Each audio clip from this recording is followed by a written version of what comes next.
श्री गणेशाय नमः। तो आइए हम सब होई माता की कथा शुरू करते हैं। उसके लिए जो हमें सामग्री चाहिएगी, यहाँ पर जो हम पूजा में सामग्री रखते हैं, रोली मोली होई माता जी की अष्टमी की फ़ोटो, और साथ में हम चूड़ियाँ रख सकते हैं और काजल, जो भी हमें सामान चाहिए होता है। और साथ में मिट्टी या स्टील से बने हुए होई माता की जो घड़े जैसा होता है, लोटा जैसा होता है, वो भी रखते हैं। उसमें पानी या मिठाई भरकर रखते हैं। तो चलिए होई माता की हम कथा शुरू करते हैं। प्राचीन काल में किसी नगर में एक साहूकार रहता था। उसके 7 लड़के थे। दीपावली से पहले साहूकार की पत्नी घर की लीपा पोती के लिए मिट्टी लेने के लिए खदान में गई और कुदाल से मिट्टी खोदने लगी। देवयोग से उसी जगह एक सेह और की मात थी, और उसी समय अचानक स्त्री के हाथ से कुदाल से बच्चे को चोट लगी, जिससे वह सेह का बच्चा तत्काल ही मर गया। अपने हाथ से हुई हत्या को लेकर साहूकार की पत्नी को बहुत दुख हुआ, परंतु अब क्या हो सकता था। वह शोकाकुल पश्चाताप करते हुए अपने घर लौट आई। कुछ दिन बाद उसका बेटे का निधन हो गया। फिर अकस्मात दूसरा, तीसरा, इसी तरह वर्ष भर में उसके सभी 7 बेटे थे वो मर गए। महिला अत्यंत बहुत ही दुखी हुई।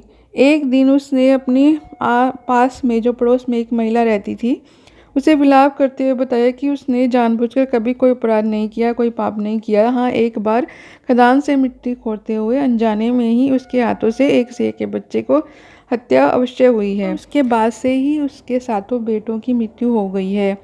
यह सुनकर पास पड़ोस की वृद्ध औरतों ने साहूकार की पत्नी को दिलासा देते हुए कहा है कि ये बात बताकर तुमने जो पश्चाताप किया है, उससे तुम्हारा आधा पाप नष्ट हो गया है। तुम उसी अष्टमी को भगवती माता की शरण लेकर सेह और सेह के बच्चों का चित्र बनाकर उनकी आराधना करो और क्षमा याचना करो। ईश्वर की कृपा से तुम्हारा पाप धुल जाएगा। साहूकार की पत्नी ने वृद्ध महिलाओं की बात मानकर कार्तिक मास की कृष्ण पक्ष की अष्टमी को उपवास व पूजा याचना की। वह हर वर्ष नियमित रूप से ऐसा करने लगी।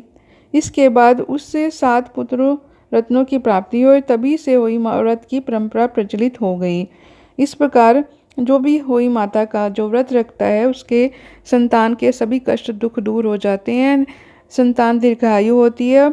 सभी प्रकार के जो है कष्ट संतान के दूर हो जाते हैं। और जिन्हें संतान नहीं होती है, तो होई माता का व्रत रखने से उन्हें संतान की प्राप्ति भी होती है। तो इस प्रकार जो भी होई माता की व्रत करता है, पूजा विधि विधान से करता है, उसे उसकी जो संतान है उसकी दीर्घायु होती है। कार्यों में विघ्न बाधाएं जो भी आती हैं वह सब दूर हो जाती हैं। संतान प्राप्ति होती है जिन औरतों को संतान नहीं है। तो ये व्रत पूरे विधि विधान के साथ करना चाहिए। हमें होई माता की कथा सुननी चाहिए, व्रत रखना चाहिए, और रात्रि में तारों को देखकर इसमें अर्घ्य दिया जाता है और फिर भोजन किया जाता है। और यहाँ पर गाय माता की सेवा भी की जाती है इस दिन। तो होई माता की जय। प्लीज़ आप मेरे चैनल को लाइक शेयर कीजिए, सब्सक्राइब कीजिए।